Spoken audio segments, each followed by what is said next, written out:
हैं। मैं इमरान खान हूँ। बहुत खौफनाक वाक़या हुआ है सवात के अंदर और एक बड़ा ज़ोरदार धमाका था। इसकी आवाज़ बहुत दूर तक सुनी गई है। ये कबल थाने में धमाका हुआ है और जो पहली इतलात आई उस पर पता चला था कि 8 पुलिस वाले शहीद हो गए और उसके बाद अब जो इतलात आई हैं, जब मैं ये वीडियो रिकॉर्ड कर रहा हूँ, 12 पुलिस वाले शहीद हो गए हमारे भाई और उनके अलावा कुछ दर्जनों लोग जो हैं वो ज़ख्मी हुए हैं, जिनमें पुलिस वाले भी हैं, जिनमें सिविलियंस भी हैं और ज़ख्मियों की तादाद 50 से भी ज़्यादा बताई जा रही है। कुछ लोग कह रहे हैं कि 60 के करीब लोग जो हैं वो ज़ख्मी हुए हैं। कुछ ज़ख्मियों की हालत जो है वो ख़तरे में भी है। 8:20 पर ये धमाका हुआ था। ये एक्चुअली जो है वो काउंटर टेररिज्म डिपार्टमेंट, जिसको आप CTD भी कहते हैं, वहाँ पे अटैक हुआ है और ये वो डिपार्टमेंट है जिसने खैबर पख्तूनख्वा में बहुत काम किया है दहशतगर्दों से निपटने के लिए। खैबर पख्तूनख्वा की पुलिस ने फ्रंट लाइन के ऊपर दहशतगर्दी से मुकाबला किया और बहुत मुश्किल हालात उन्होंने देखे। स्वात ऑपरेशन के बाद भी उन्होंने बहुत मुश्किल हालात देखे। टारगेट किलिंग हो रही थी, वो हालात भी उन्होंने देखे। गुज़िश्ता साल ये रिपोर्ट किया गया कि पहाड़ों पे दहशतगर्द आए हैं, वो हालात भी इन्होंने देखे और पुलिस ने बड़ा अहम रोल प्ले किया खैबर पख्तूनख्वा में अमन कायम करने में। यानी फौज के ऑपरेशन के बाद पुलिस की जिम्मेदारी बहुत बढ़ गई थी और खैबर पख्तूनख्वा की पुलिस क्योंकि बराह रास्त इस अफरियत से लड़ रही थी तो उनकी ट्रेनिंग भी बहुत मुख्तलिफ हुई। उन्होंने कुर्बानियाँ भी बहुत ज़बरदस्त तरीके से दी और बड़े बड़े नाम हैं खैबर पख्तूनख्वा की पुलिस के अंदर ऐसे जवानों के और ऐसे ऑफिसर्स के जिन्होंने शुजाअत की और बहादुरी की मिसालें कायम कर दी हैं। यानी वो पूरा दिन दहशतगर्दों के साथ बहुत थोड़े असले के साथ मैसूर होकर भी लड़ते रहे हैं और ये वाक़यात अब तारीख का हिस्सा है। उन्होंने बताया कि वो ना सिर्फ बहादुर हैं बल्कि उन्होंने ये भी बताया कि वो अपने वतन से मोहब्बत में और अपने वतन की हिफाजत में सरेंडर करने को कभी तरजीह नहीं देते।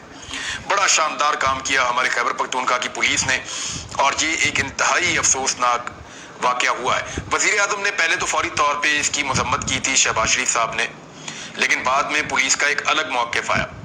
जो पहला स्टेटमेंट आया था जियो न्यूज़ के ऊपर वो ये था, वज़ीर आज़म ने कबल धमाके की रिपोर्ट तलब कर ली, दहशतगर्दी की लानत को जड़ से उखाड़ फेंकेंगे। वज़ीर आज़म ने शदीद अल्फाज में कबल में CTD थाने में होने वाले धमाके की मजम्मत की थी और शहबाज शरीफ ने कीमती जानों में होने वाले नुकसान पर अफसोस का इजहार किया था। लेकिन उसके बाद हमने देखा कि जब सोशल मीडिया के ऊपर और मीडिया पे तनकीद शुरू हुई और ये कहा गया कि दहशतगर्दी को क्यों नहीं रोका जा रहा और लोगों के अंदर बड़ा शदीद रद्द-ए-अमल आया, फौरी तौर पे वहाँ पे एहतजाज की कॉल दी गई। मुराद सईद ने कॉल दी, PTM के लोगों ने कॉल दी, कुछ मकामी तंजीमें ताजिर हैं उन्होंने भी कॉल दी और उन्होंने कहा एक बहुत बड़ा एहतजाज हम करेंगे और हम इसके खिलाफ आवाज़ उठाएंगे कि दहशतगर्दी वापस क्यों आ रही है और इसके पीछे वजूहात क्या है। और वहाँ पे इससे पहले भी पाकिस्तान की एस्टेब्लिशमेंट पे भी लोगों ने उंगलियां उठाई, लोगों ने पाकिस्तान की पॉलिसीज़ पे भी उंगलियां उठाई और वो ये कहते रहे कि गलत फैसलों की वजह से दहशतगर्दी वापस आ रही है।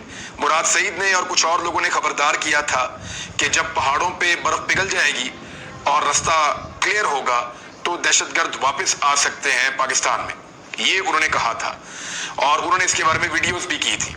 गुज़िश्ता साल जब लोगों ने कहा कि दहशतगर्दी आ रही है तो पहले इसको महज एक प्रोपेगेंडा करार दिया गया और फिर कुछ वाक़यात होने के बाद इसको ना सिर्फ तस्लीम किया गया, फिर उसके बाद दहशतगर्दों को कैसे वापस भेजा गया वो पूरी एक अलग कहानी है। वो किसी दिन मुराद सईद का अगर इंटरव्यू किया किसी ने या मैंने तो उसमें आपके सामने चीज़ें आ जाएंगी। अब मुराद सईद को लगातार धमकाया जा रहा था। ये जो वाक़या है इसको फिर पता नहीं कवर किया जा रहा है या दुरुस्त बात की जा रही है, इसके बारे में मैं कुछ कह नहीं सकता क्योंकि सबसे पहले यही कहा गया कि ये दहशतगर्दी हुई है। पाकिस्तान के सारे मीडिया ने यही रिपोर्ट किया कि दहशतगर्दी हुई है। जो ऐनी शाहिदीन है वो तो बहुत अजीब अजीब अफवाहें भी हैं वहाँ पे। कुछ लोग कहते हैं कि ये कोई चीज़ मारी गई है, कुछ लोग कहते हैं कि ये प्लांटेड कोई बम था जिसको फाड़ा गया है। हर एक की अपनी अपनी वहाँ पे राय, लेकिन धमाका बहुत शदीद नौयत का, आसपास का पूरा इलाका लरस गया था और इस तरह के धमाके पहले स्वात के लोगों ने सुने हुए हैं। तो उसके बाद जो ऐनी शाहिदीन है वो ये मौक़िफ़ मानने को तैयार नहीं है जो पुलिस ने दिया वहाँ पे DPO साहब ने आके। उन्होंने कहा ये शॉर्ट सर्किट हुआ और हमारे पास कुछ बारूद पड़ा हुआ था जो हमने रिकवरियाँ की हुई थी, वो धमाके से उड़ गया और उसके बाद ये तबाही हुई है। लेकिन इस बात को जो मकामी मीडिया के लोग हैं, मेरी उनसे बात हुई और जो बहुत सीनियर जर्नलिस्ट हैं उनसे भी बात हुई, उन्होंने कहा कि इस बात को भी हम तस्लीम नहीं कर सकते और ऐनी शाहिदीन भी इस बात को मानने के लिए तैयार नहीं है।